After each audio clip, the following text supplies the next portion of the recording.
오늘 소개할 물건은 보성군 문덕면 봉감리에 위치합니다. 호남의 상갑이라 불리는 유명한 절이 있는데요. 영광의 불갑사, 영암의 도갑사, 그리고 보성의 봉갑사가 여기에 있습니다. 우리나라는 옛부터 산을 등지고 물을 앞에 낀 이른바 폐산 임수 지형을 가장 인상적인 터전으로 여겨왔습니다. 산을 등지면 병풍을 둘러친 것처럼 아늑하고 물을 앞에 끼면 사람에게 좋다고 합니다. 소개 전 미리 한 말씀 드리겠습니다. 생활 인프라 좋지 않습니다. 미리 말씀드립니다. 자연인 주택을 생각하시는 분이라면 꼭 오늘 영상 시청하시기를 바랍니다. 그럼 경계 먼저 확인하겠습니다. 부정형 완경사지로 북동 측에 진입로가 있습니다. 진입로 폭은 약 4m 정도고요. 위쪽에는 소나무가 심어져 있습니다. 아래쪽으로는 철쭉을 심어 놓은 것 같죠. 경사가 상당히 보이는데요. 도로에서 약 45도 정도의 경사로 보이고요. 70m 정도 올라가면 오늘 소개할 경매물이 있습니다. 그럼 좀 더 가까이 가보겠습니다. 방향은 북동향 되겠습니다. 형님 누님들 죄송합니다. 한 번씩 이런 매물도 설명을 해야 남양이 좋다는 걸 알겠죠. 낮 12시가 넘으면 방 안에서 햇빛 보기는 힘들 것 같습니다. 땅의 지세가 이러니 어쩔 수 없는 최선의 선택이었던 것 같고요. 한마디 하자면 북동향은요, 모든 게 안 좋다 이렇게 생각하시면 됩니다. 장점도 하나 있는데요. 낮에도 암막 커튼이 필요 없습니다. 내부 구조 먼저 확인하겠습니다. 방이 총 2개, 거실이 1개, 화장실이 1개, 거실과 개방형 부엌 되겠습니다. 점유자는 만나지 못했고요. 전입세대원을 열람해보니 소유자가 전입세대로 등록이 되어 있는 것을 확인할 수 있었습니다. 소유자인 만큼 명도에 어려움은 없어 보이고요. 실내를 직접 확인하지 못해서 실내 구조에 차이가 있을 수 있다는 점 미리 양해 말씀드립니다. 여기 창문 보이시죠? 일반 주택과는 사뭇 다른 느낌인데요. 남향이 아니어서인지 창문이 좀 작아 보이는 느낌이죠. 주차장에서 들어가는 입구, 거실 기준 북쪽인데요. 잔디밭과 디딤석을 두어 아기자기 이쁘게 입구를 만들어 놓았습니다. 돌계단과 석축이 참 멋지죠. 마당보다 1m 정도 높게 석축을 쌓아 올려서 그 위로 건축이 되어 있고요. 건물 북쪽으로 현관이 보이시죠? 북쪽에 위치한 현관은 햇빛이 들어오기 어렵습니다. 그래서 하루 종일 음기가 강한 곳이 됩니다. 실내 현관은 밝은 분위기로 꾸며야 될 것 같고요. 외부는 보시는 것처럼 예쁘게 기분 밝아지게 만들어 놓았습니다. 북쪽이지만 좋죠. 여기는 마당인데요. 3m 정도의 폭으로 보이는데요. 하지만 지대가 높아서 가리는 거 없이 바로 앞이 뻥뷰입니다. 전혀 답답함을 느낄 수 없습니다. 저 멀리 주화모 물줄기인 보성강이 정말 멋지게 보이네요.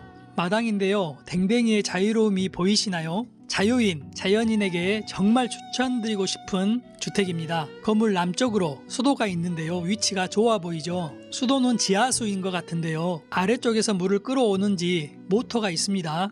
상태는 매우 양호해 보이고요. 건축물 대장에 오수 정화시설이 정식으로 등록이 되어 있었습니다. 이곳은 서쪽 건물 뒤편인데요. 토사가 흘러내리지 않게 석축을 멋지게 쌓아놓았습니다. 약간의 경사가 있는 왕경사지대로 산사태까지는 걱정하지 않으셔도 될 것 같습니다. 경계를 보시면 길은 포함되어 있지 않은 것 같습니다. 참고하셔야겠습니다. 대지는 478제곱미터 145평, 건물은 85제곱미터 26평 되겠습니다. 단독주택이고요. 병꽃나무, 돈나무 등 수목은 모두 포함입니다. 경매에서 제외된 건물이 있는데요. 뒤에 보이는 조립식 판넬로 만든 보일러실은 불법 건축물로서 제외인데요. 별 문제는 되지 않을 것 같습니다. 지목은 대지, 용도지역은 농림지역 되겠습니다. 건폐율이 20%인 것을 생각하면 추가로 16평 정도의 건축이 가능해 보입니다. 참고하셔야 되겠고요. 사용 승인일은 2017년 11월 17일, 구조는 벽돌 구조고요. 지붕은 패널 기와 지붕입니다. 상태 굉장히 양호합니다. 보이시죠? 옆에 창고는 다른 필지로 경매 물건이 아닌데요. 혹시나 채무자와 소유가 같다면 경매가 나올 것으로 보이고요. 이 오지에 창고만 구입하려는 사람은 없을 것으로 보이고요. 저렴하게 낙찰이 가능할 것 같습니다. 원거리에 국도등이 소재하고요. 건물 앞까지 차량 출입이 가능합니다. 가장 중요한 주변 환경 살펴보겠습니다. 700m 거리에 봉갑사가 있고요. 건물 뒤편으로 청봉산이 있는데요. 봉갑사로부터 등산로가 잘 정비되어 있는 것을 볼 수 있습니다. 2.5km 거리에 문덕면사무소와 보건소, 버스 정류장이 있습니다. 직선거리로 4km 거리에 서재필 기념공원이 있고요. 바로 옆에 주암 조각공원이 있습니다. 주암호 생태관과 생태습지가 잘 되어 있어 여러 명의 관광객을 볼 수 있었습니다. 주암 IC까지는 15km, 화성구청까지는 20km, 광주광역시까지는 30km 되겠습니다.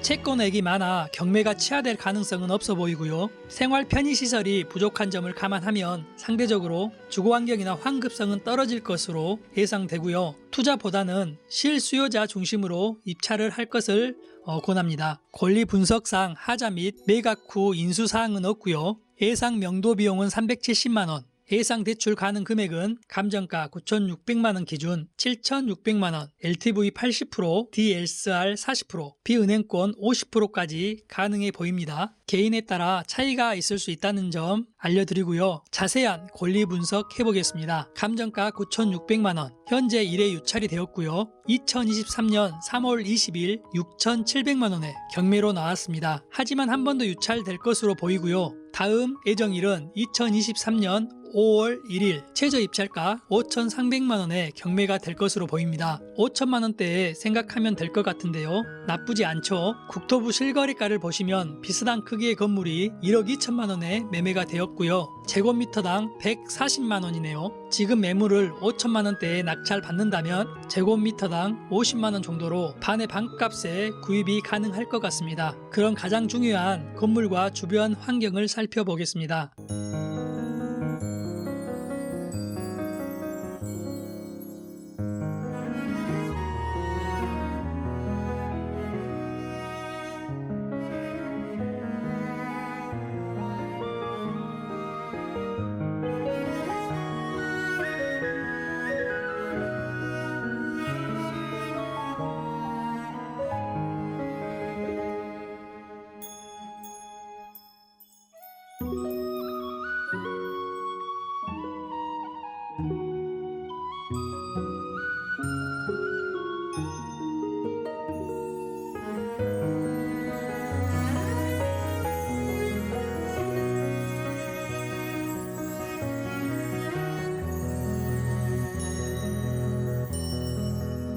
지금까지 부동산 여지도였습니다. 감사합니다. 사랑합니다.